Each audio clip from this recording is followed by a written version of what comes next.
Good afternoon, everyone.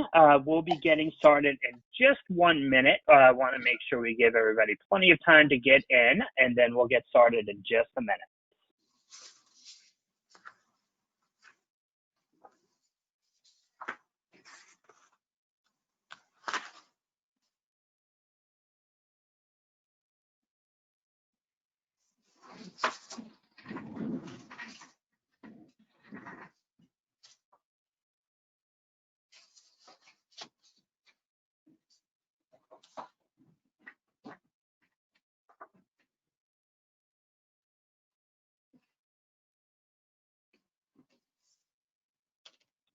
All right, well, welcome to today's webinar. My name is Danny Jones, and I'm with the learning team at Cherry Bekaert.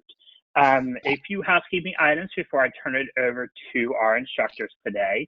For audio during today's webinar, you may listen through the phone or the computer speakers. You can choose your audio under the audio tab in the menu to the right of your screen. Turn CPE for today's webinar. Please make sure that you answer all the polling questions. Make sure you click the submit button to submit your answers. Instructors will try to remind you of this as each poll appears. The instructors will answer questions in the question and answer pod. They will try to answer them throughout the webinar. Lastly, at the end of the webinar, you will get an evaluation via email. Please complete the course evaluation when you have the chance. So that's all for the housekeeping announcements, and I will turn things over to our instructors. Thank you, Danny. Good afternoon, everyone. Welcome to our presentation on sort of what's next after the election day is over, even though the votes are still being counted, and the electoral college has not yet met. We are going to go ahead and look at what could be potential in the coming year. I'm joined by my colleague, Ron Wainwright. He's a partner in our firm, Cherry Bekaert, and is our national leader for our credits and accounting methods. Ron also has a keen ear to what's going on in Washington and helps our firm and you, our clients and friends, to keep up with what is coming next when it comes to federal tax legislation. A couple of notes, of course, please do not consider this to be a comprehensive review of any tax position we may be talking about. So further work is necessary to make that successful for you. We've got a lot of things we're going to cover today. We're going to talk about where we are now, take a look at what we can expect for tax purposes, talk about the top 5 areas that Vice President Biden has held out as important from both a business investment or investment in the country and as well as for tax purposes. And we'll be looking at what Vice President Biden has put forth as his proposals during the year for tax policy for both individuals and businesses. And we'll talk about what that effect is on, could be on the economy, on the effect on taxpayers if those things are implemented. For ease of communication during this time, we know that things are still uncertain as to the outcome. All the states have not ratified their election results officially. We know that the electoral college has not met yet. But for this purpose, we're going to look at what it would mean if Vice President Biden does get elected and what his administration and what Congress may look like going forward. So with that, I will turn it over to Ron and let you talk about where we stand and what's coming next. Thank you, Sarah. So as Sarah commented, Election Day is over. The ballots continue to be counted as well as in some states challenged. But as we move forward toward the close of 2020, where we see ourselves as taxpayers face more uncertainty than likely ever before post a presidential election. The unofficial election results, as Sarah commented, indicate a likely win to former Vice President Biden. And I will refer to him as President-elect Biden, given that he currently sits at 290 electoral votes that have at least from a state perspective, been called but not yet certified. When you think about the election for President-elect Biden, there were 79.5 million votes cast, or a 51% voting population. For President Trump, currently he sits at 232 electoral votes based on those states that have concluded, but we do know there are challenges in certain states from a legal perspective. And there were 74 million votes cast for President Trump, coming in at about 47.3%. I think it's fair to say that it is in fact a contested election on several fronts, whether that is the legal implications of the election, or we will see a recounting, hand count, as we know, in state of Georgia. Georgia is still outstanding at this point in time, but was to have at least given an early indication sometime today. And we know very strongly that we need to focus on the Senate races in Georgia, which that doesn't occur until January 5th. So at least from a picture perspective, we know that there's 290 electoral votes for President-elect Biden, and then 232 at the current time for President Trump, with Georgia, as I mentioned, being 16 electoral votes that is still outstanding. And as you can see, there have been some states, specifically in Massachusetts and others, that actually have a split electoral vote from that perspective. So if you fast forward and say, well, what does this mean and where do we stand in the Senate, which is going to be the most closely January 5th focus. Currently, the Republicans have the majority at 50, with the Democrats at 48. And we know that the Democrats picked up a seat, and you'll see the two white dots, which obviously are the two runoff elections in the state of Georgia. Noting that, we would expect that the Republicans will have a slim majority in the Senate, and then flipping to the Democratic side of the House, we know that the blue wave did not occur, but we still have 10 seats outstanding when you look at the current House races, where we stand at 221 Democrats, and then the Republicans at 204, with the Republicans picking up 10 seats. So that blue wave, as I mentioned, that was predicted pre-election, did not occur. And the reason we want to cover this is that this will all have implications as we go into the 21 post-lame duck session post January 20th, as to what type of tax legislation could we see, which we'll discuss today.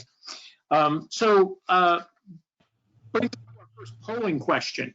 Yep, I think, Danny, if you'll go ahead and bring up our very first polling question. This is just going to give us a sort of a pre-hint as to what some important dates coming up. In your assessment, which of the following is a critical date in the U.S. coming up? We have December the 11th, December the 14th, January 5th, and January 20th. Or if you're not sure, you can pick not sure. So pick one of those dates. There is no right or wrong answer to any of these polling questions. These are here to help you earn your CPE credit if you desire to record your answers. So we'll give you just a little bit more longer to answer that question. Let's see. We've got about almost 90% of you voting, so we'll give you another 7 seconds to finish that up. And then, Danny, I'll let you share the results from that.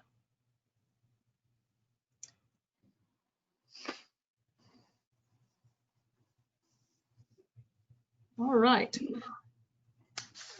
So not necessarily a trick question, because there's no right or no wrong answer, but I would say to you, intentionally, I put the date of December 11th. That is a very important date when I get to the bullet point called federal deficit considerations and the government funding currently, where the government technically runs out of money December 11th. So there needs to be something in a bipartisanship way that is agreed in the lame duck session. So when we think about what's next, we all have front of mind the COVID-19 implications with positive results, at least from 2 of the vaccine manufacturers. But the real question there will be, obviously, the length of time it needs to be distributed across 350 million Americans, and how does that, quote, warp speed of distribution occur? So that is a very critical area of what's next. I often call this the domino effect before we ever get to tax legislation. We know the longer that it goes, and specifically we know that cases are spiking significantly, that there is a implication on a additional stimulus provision or CARE 4 that was hoped to be agreed upon prior to the election, did not occur, and it is unlikely that we will see that in the lame duck session as well. So the longer the drag, if you will, in the economy that impacts the economy, and when that domino falls, because clearly there's some vertical industries that are significantly impacted. We already discussed the lawsuits pending. There's upwards of 24 currently. Some have resulted in no considerations towards irregularities in voting, but they are certainly, I'll say, being filed rapidly with respect to some of the voting potential irregularities or assumed irregularities. Again, the date that I would tell you to focus on and monitor, which will ultimately get us to January 5th and then January 20th, when the president is ultimately inaugurated, is going to be that December 11th date. If I were to ask you the question currently, what is the federal deficit? Because when we think about tax legislation, it's always a balance. What is the deficit, as well as what revenue can be raised, and what is the cost that could be incurred based on tax policy and tax legislation. The current U.S. federal deficit is $28 trillion. Keep that in the back of your mind as we go through some of the policy and some of the tax provisions that were outlined and have been outlined by President-elect Biden. The January 5th, which was actually the majority of your answers, I would tell you is a important date, certainly in that runoff election in Georgia, as to the control of the Senate. But I think we have to recognize that given the change in the House, as well as the fractions that occur within either the Republican or GOP party and the Democrats, it's going to be difficult to continue that concept of a straight party vote. And I would remind you, in the Tax Cuts Jobs Act of 2017, the most recent, obviously major piece of federal legislation that was really across a straight party vote. So that's why I call it a domino effect before we ever really begin to see potential tax legislation and what that tax legislation could look like. So if you control all 3 bodies, then it's a little bit easier to pass tax legislation. If there's obviously a split, and even within the bodies, there's a split or fractions, then obviously it's harder to hold that party together in so far as a straight line vote. So let's go to frequently asked questions that I am asked from the standpoint of, when you think about tax legislation post-election. So the first question that is always asked is, how detailed are President-elect Biden's tax proposals at this point in time? And the answer is not very, which candidly is not surprising via presidential campaign proposals. For the most part, President-elect Biden's tax proposals are short and very high level, but we will discuss with you today what we know. They're described using language that makes sense to the general electorate, rather than a technical tax language designed for tax practitioners as well as when we were planning. Further, there's also no detailed separate technical explanation of the proposals. In fact, President-elect Biden's campaign posted during the campaign on his website a short document which now is upwards of 40 what I call policy planks with respect to proposals that President-elect Biden put out there during the campaign. These include different policy topics, which we'll discuss in the next slide, around infrastructure and clean energy and domestic manufacturing and rebuilding U.S. supply chain and housing and racial inequities and childcare and elder care. So a lot of, 40 plus what I call policy planks out there with respect to President-elect Biden's. So as you might imagine, it is highly possible that the details of a number of these policy proposals ultimately will be and are likely to be influenced, in fact, by the seating of whether it's the House or the Senate, and then where is the majority and how do you hold your party together? Which brings us to another question that is, are the details of what we see in these 40 plus planks, as I call them, have they been influenced by, in fact, the Obama administration? And as you would expect, the answer to that is yes. You see a significant number of policies in regards to what President-elect Biden put out that really are a continuation of some of the areas with respect to President Obama. In fact, I'll give you an example is that back in really what was referred to as the Obama administration's framework in April of 2016, President Obama at the time had proposed increasing the corporate tax rate from the then 35% to 28%. And so we see that as a position when we kind of begin to dig into the details of the President-elect Biden's proposals. The third question that we often see, and this is where we're living history today, is, well, what's the impact of a Senate majority on tax legislation? If it came down to, based on ultimately a 50-50, then we know that currently Vice President-elect Harris would be a tying vote in the Senate. So, there's no question that the majority in the Senate is very critical from a standpoint of, how much, quote, legislation can make it through over the next 4 years when we think about a lot of the President-elect Biden's policy papers and then some of the granularity that we'll discuss. One question that is often asked is it certain that major tax proposals will be enacted? And so when you think about that, they basically, the matter is no. The likelihood of major tax proposals being enacted, it's almost like watching sausage being made. It's very complex, very negotiated. So I say when we think about major tax proposals over the next 4 years, one, it depends if you could hold the parties together, and two, from I'll say a one word is going to be compromise. Specifically, if you see a Senate majority, which is expected via GOP, and then the House side.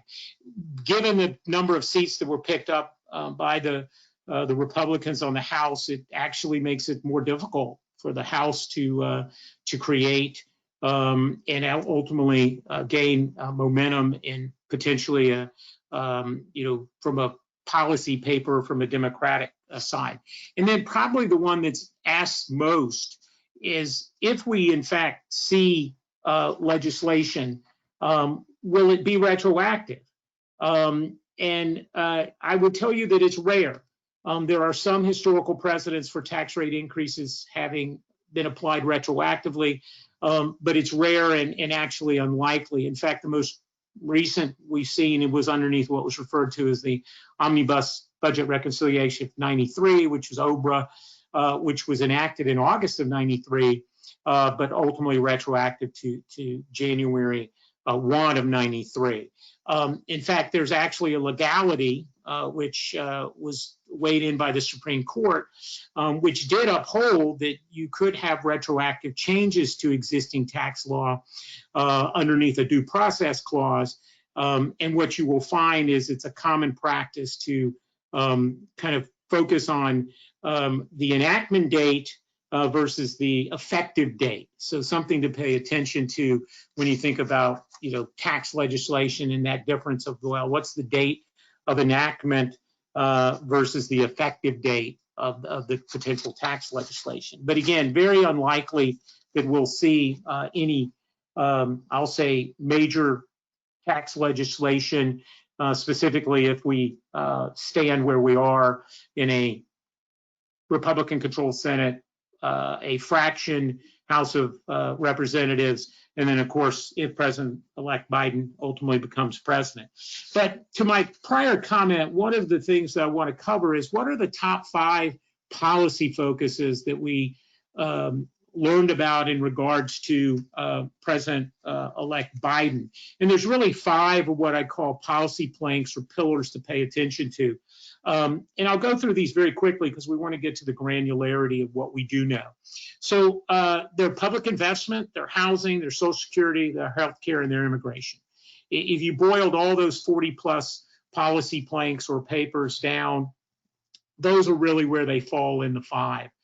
So let me give you a little insight into them. So when we think about public investment, President-elect Biden calls for large new public investments in each of his, I'll say, sub-platforms, which is around clean energy, the Made in America plan, education, which encompasses preschool, elementary, and post-secondary education. And let us not overlook the fact that President-elect First Lady Biden is, in fact, an educator and has always been very involved from an education perspective. Specifically, President-elect Biden's education plan would increase, if enacted, spending by about $1.9 trillion over a 10-year period, calling for really universal pre-K, expanded funding for Title I schools, 2 years of debt-less college, universally available, and then ultimately free public college for students from low-income families.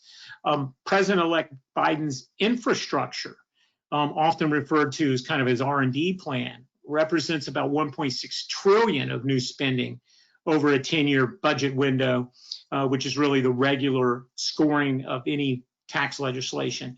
And it deals with water infrastructure and high-speed rail, municipal transit, other green infrastructure projects. You all may begin to see that talked about more and more, specifically with respect to representative, or what's referred to as AOC. And then, of course, a very strong focus on clean energy R&D. And then ultimately what's referred to as breakthrough technology and public investment in artificial intelligence and 5G.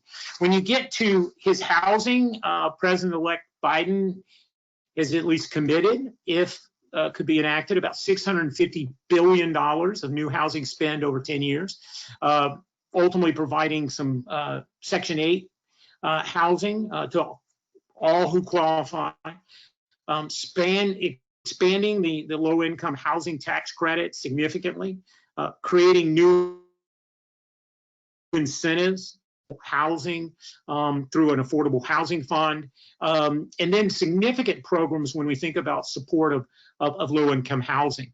When we get to Social Security, and Sarah will talk about the donut hole, but one of the main Social Security-related provisions in President-elect Biden's platform is this new donut hole payroll tax, which basically focuses on increasing benefits for households with low earnings history, and that actually estimates to about a $290.7 billion increase in spending with respect to a 10-year budget window. In that area, President-elect Biden has 2 main goals. improving access, increasing the cost of health. Specifically, his proposals speak to a lowering of the Medicare eligibility age from 65 to 60, expanding ACA in regards to the insurance marketplace, making the ACA premium tax credits much more generous, and ultimately expanding long-term health care. One of his key areas in the healthcare area is in regards to the U.S. consumers who currently pay 3 to 4 times higher for the same drugs as consumers in other industrialized countries. And so there's a significant kind of negotiation downward of prescription drug costs in his policy paper. And that became more and more apparent around healthcare when we recognized a lot of our raw materials and pharmaceuticals were abroad and not made in the USA. I put a fifth plank in there intentionally around immigration. This really doesn't directly tie to a federal budget or an economic concept, but in fact it does. There is really no real relevant detail in regards to the immigration plan, but we would expect that would happen under President-elect Biden is he has a plan for a transition to a legal status, which is outlined in a 10-year lawful permanent resident status for undocumented immigrants, and ultimately including immediate work permits to transition them to full legal status. In essence, when you look at President Trump's administration, immigration had fallen to historically low levels. Through President-elect Biden's platform, it's much more immigration friendly, very much opening a number of areas. However, I think the counter is that the current coronavirus pandemic will likely stifle immigration for a number of years. So we wanted to lay that foundation, which brings us to polling question number 2. All right, Danny, if you'll go ahead and launch that poll for us. Great. So of those 5 areas that Ron just discussed, which, if any of them, may impact you, your business, or your industry? Which of those do you think would have an impact on what impacts you? All right, we'll give folks a little bit of time to answer that polling question.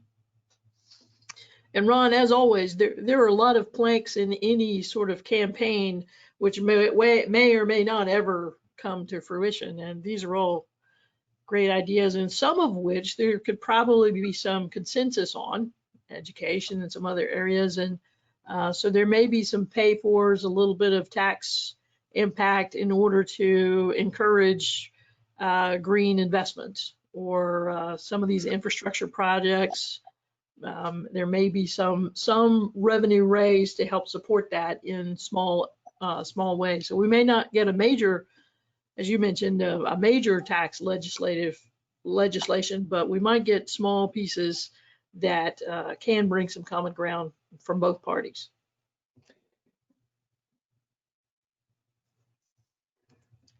All right, there we have the poll results. All right, very good. So again, a little bit of not necessarily a trick question, but look at the last bullet point I put in there, the largest areas of spending, which I had highlighted previously, are in education of a $1.9 trillion.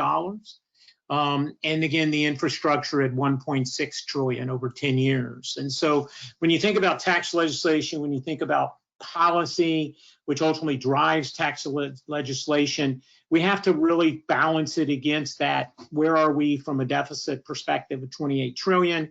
And when we think about President-elect Biden's, we know that he would enact or want to enact a number of policies that would raise taxes, specifically on what is deemed to be kind of the high-level individual, as well as payroll taxes, specifically making income over $400,000, and we already discussed the corporate rate, which really was a President Obama provision in 2016.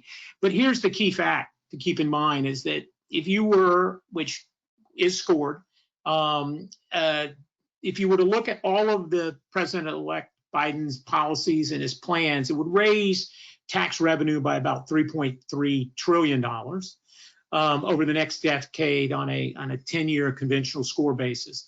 But it most importantly increases spending by 5.3. So it's an additional deficit when you think about it of about $2 trillion. And so obviously there's got to be a balance between how does that impact us from an economic perspective, a distributional perspective.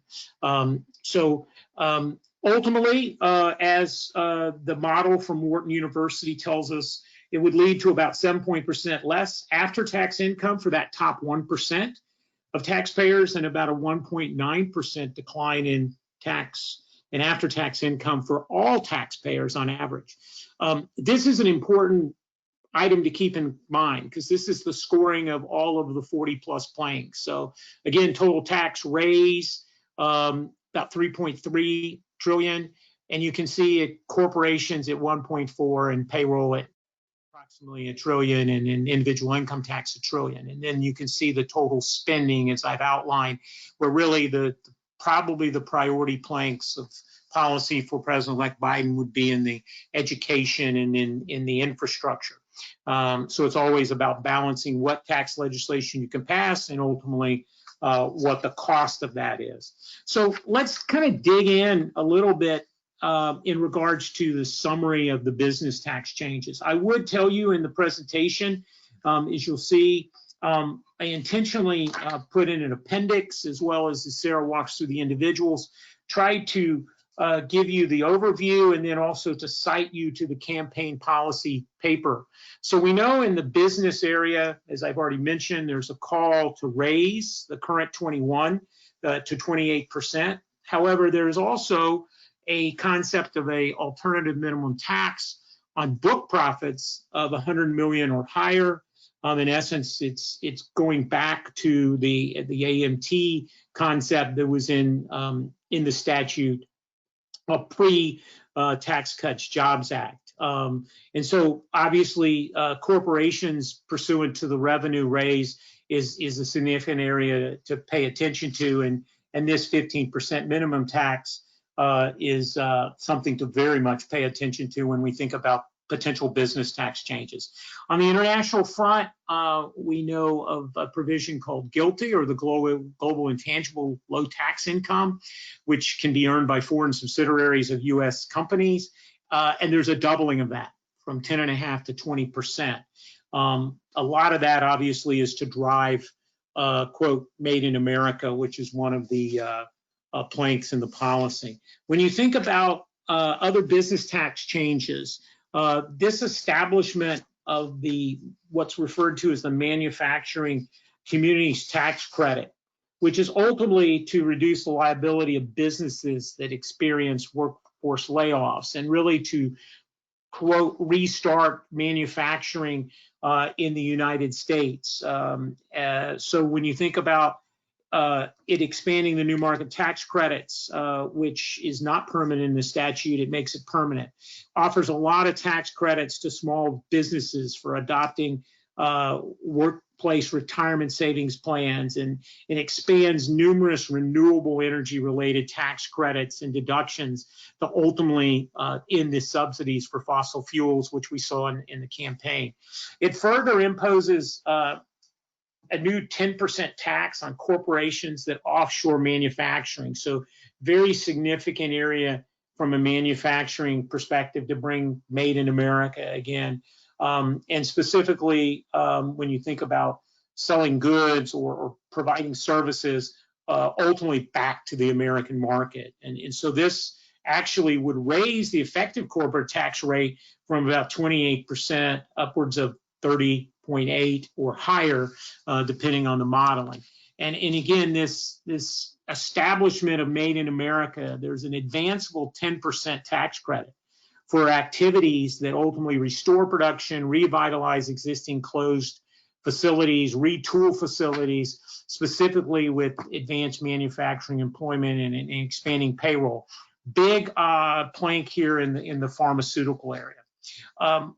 Sarah will kind of get into this a little bit, but I did want to highlight it because it's important around equalizing the tax benefits of traditional retirement accounts. And this is ultimately done by providing kind of a refundable tax credit in place of the traditional deductibility. So you should hear a theme through the policy as well as the potential business tax changes. There's a lot of credits or subsidies being provided underneath President-elect Biden's plans.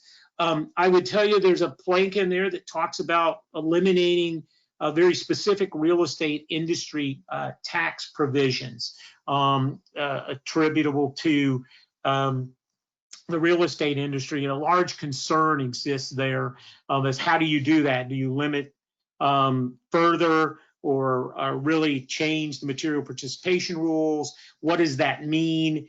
Not a lot of guidance out there.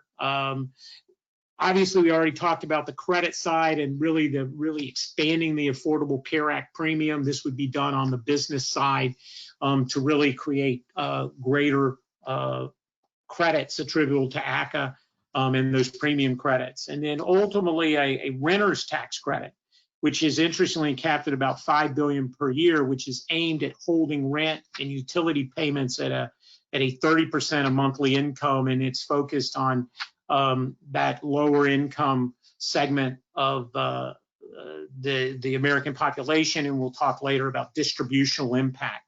And then the low income housing tax credit is going to be expanded significantly towards a very strong, just really often what is even inside the policy paper calls for the generosity of low-income housing tax credits focused on that segment underneath President-elect Biden's platform, which brings us to our polling question. Great. So our third polling question is all about which of these business taxes or credits or programs do you think that Congress and the White House can find common ground for passing? A corporate tax rate increase from, say, 21 to 28, extenders tax legislation that continues some of the credits for clean energy and other things that continually needs renewal, manufacturing communities tax credit that Ron just described to help build and bolster manufacturing in the U.S., energy incentives and credits to help build that green climate improving environment. So we'll let you take a look at those, and looks like we've got about 3/4 of you voted. A few more of you are still voting, and we'll share what everybody is thinking in those regards. And it's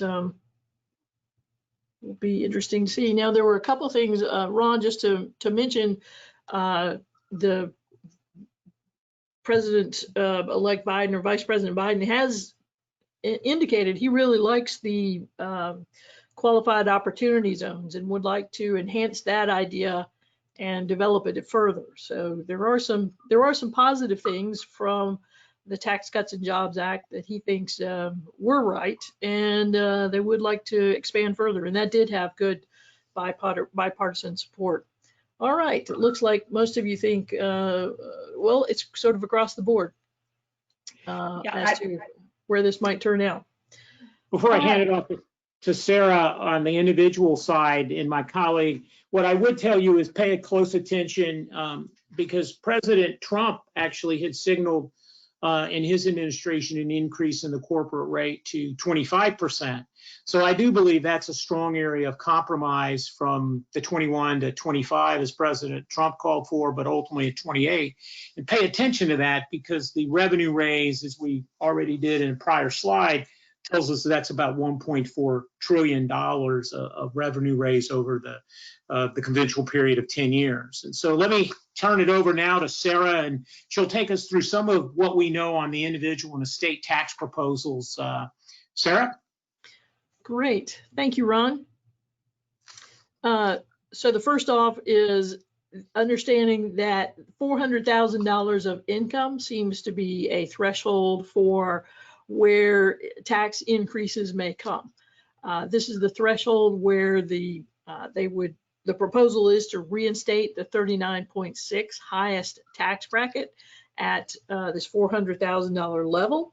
It's not clear exactly who that's going to apply to, whether that's a married filing jointly or whether that is individual taxpayers with levels of income of that. Current maximum tax rate is 37%, and that kicks in at a much higher level than this $400,000. Secondly, those of you who can take advantage of the Section 199A small business deduction, that too would phase out at $400,000 of income. The other advantage of itemized deductions, instead of getting to deduct those at the highest bracket, 37% or 39.6, the value of those would be capped as if you were in the 28% bracket. So it would reduce the benefit allowed of having and claiming itemized deductions. And then also those itemized deduction, that P's limitation would come back and phase out some portion of those itemized deductions for higher income earners. And then just to talk about this, the last item on this slide is what is referred to as the donut hole. So right now, employees and employers both pay 6.2% tax on Social Security tax, or old age and survivors disability income tax, on wages earned up to, here in 2020, $137,700. Then above that, Medicare taxes continued to be paid, 1.45 by both employer and employee, but the Social Security tax is capped at that wage limit. What this proposal would do is come back and apply that 6.2% tax again to both the employer and the employee once wages reach the $400,000 level. So $400,000 and the first dollar over that, so $400,001 would again be subject to the 6.2% Social Security tax. And that is intended to help pay for the anticipated deficit in Social Security funding that will come in a few years. About the time I am eligible to get some, there might not be any more.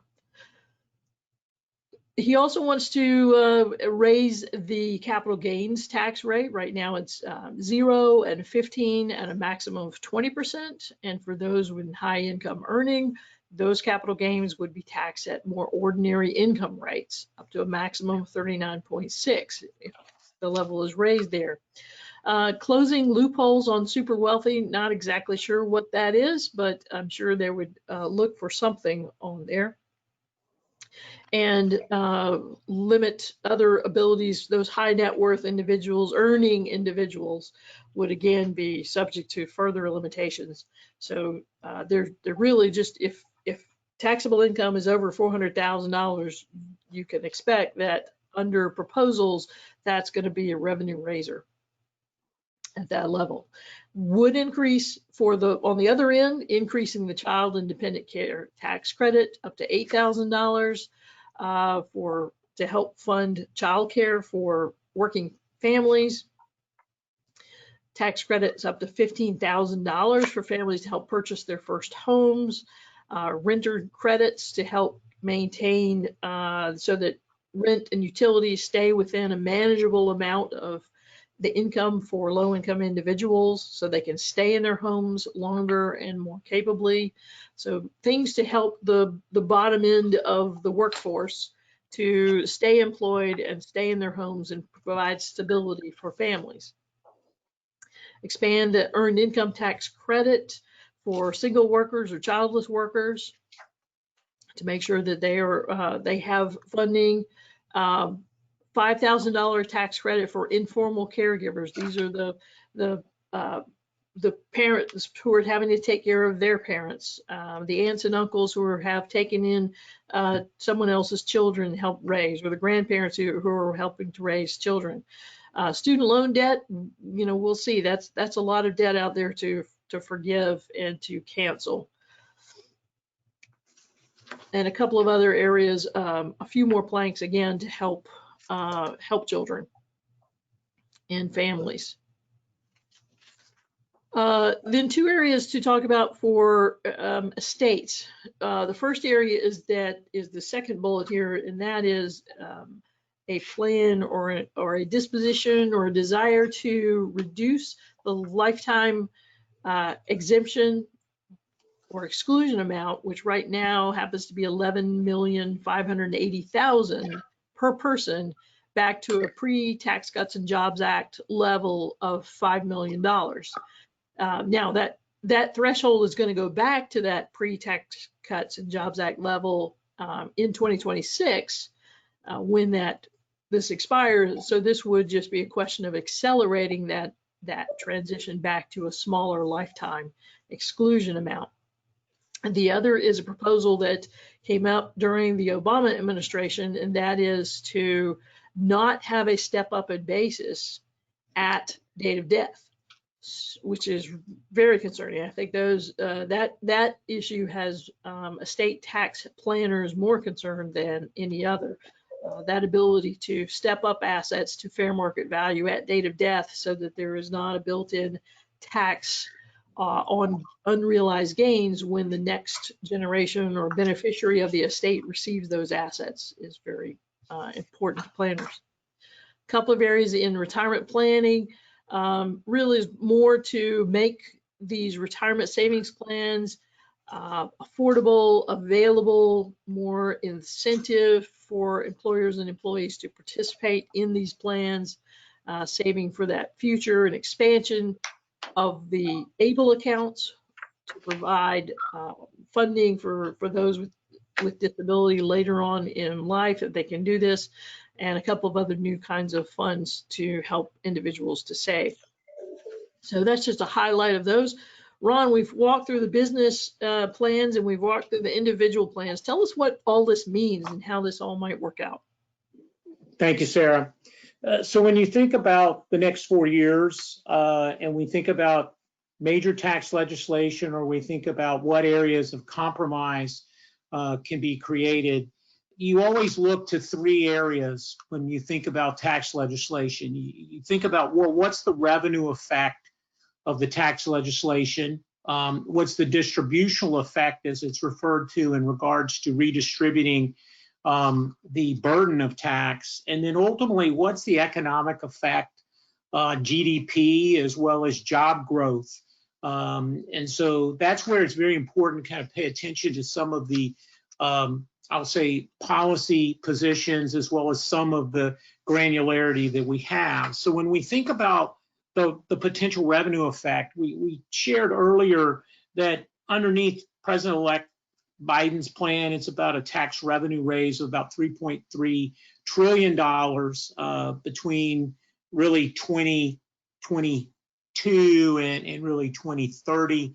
But when you think about where I commented earlier, the bulk of that raise it's about $1.9 trillion is raised attributable to really the increase in corporate tax to 28%.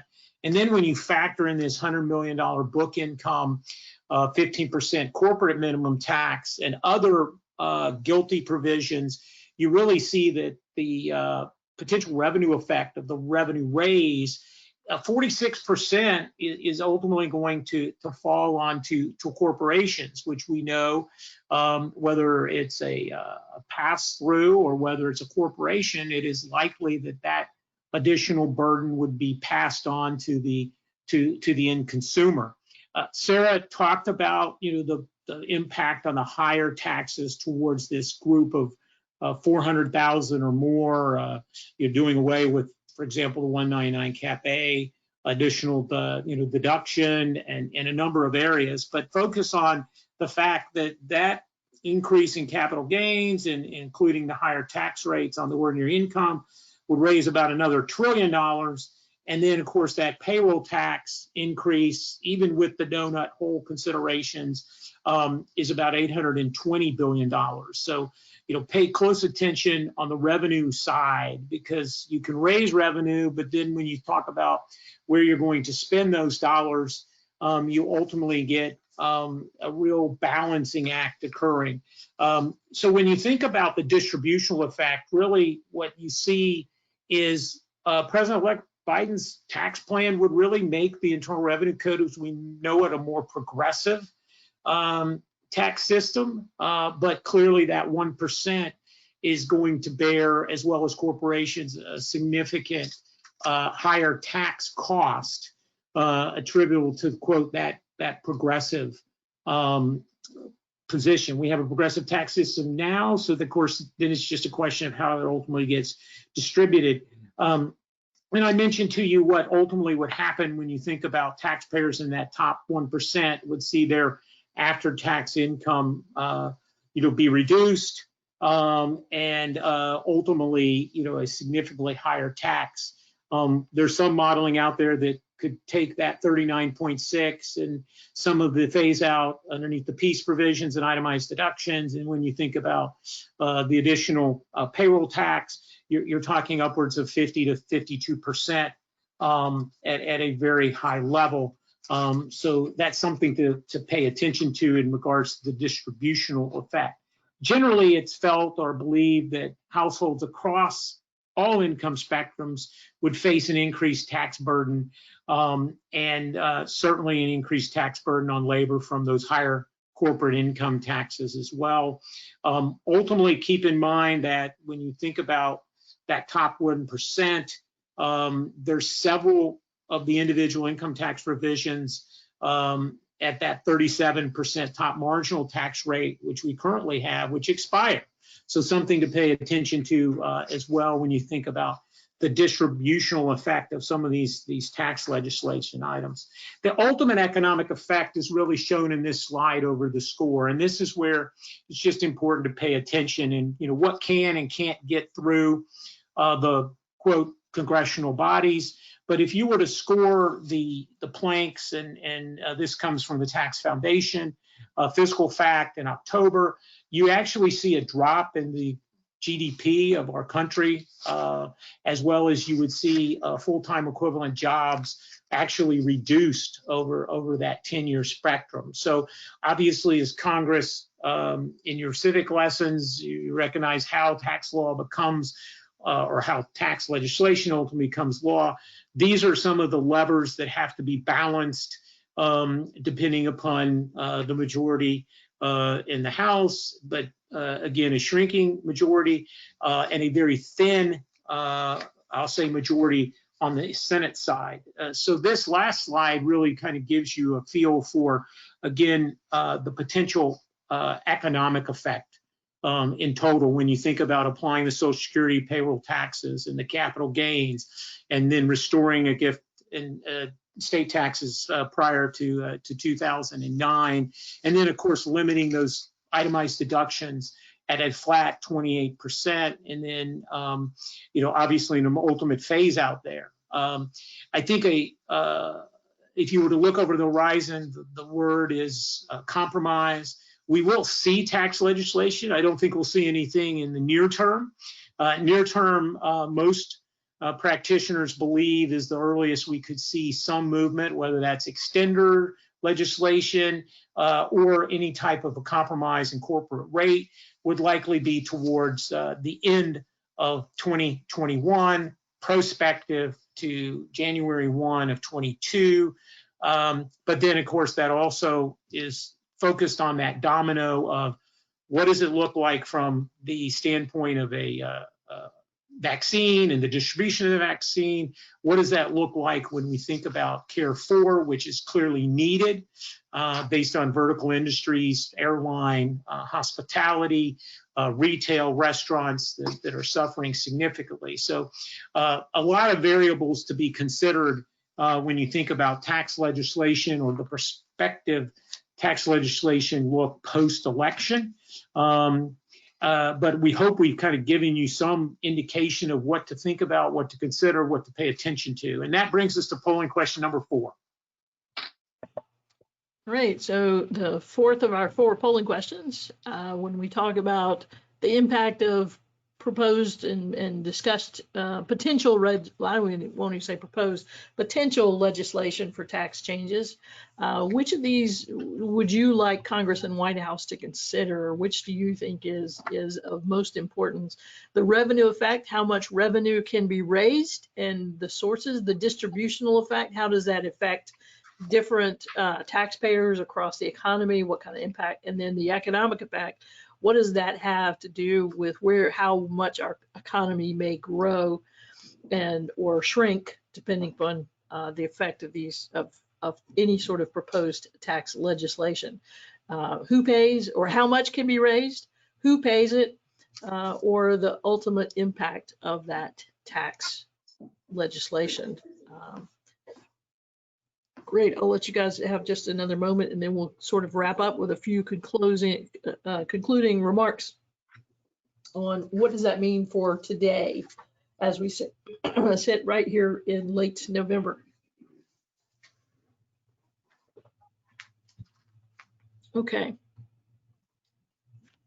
Good. So it looks like a lot of you would like our congressional and presidential leaders to take a look at what is the long-term economic impact of proposed tax legislation.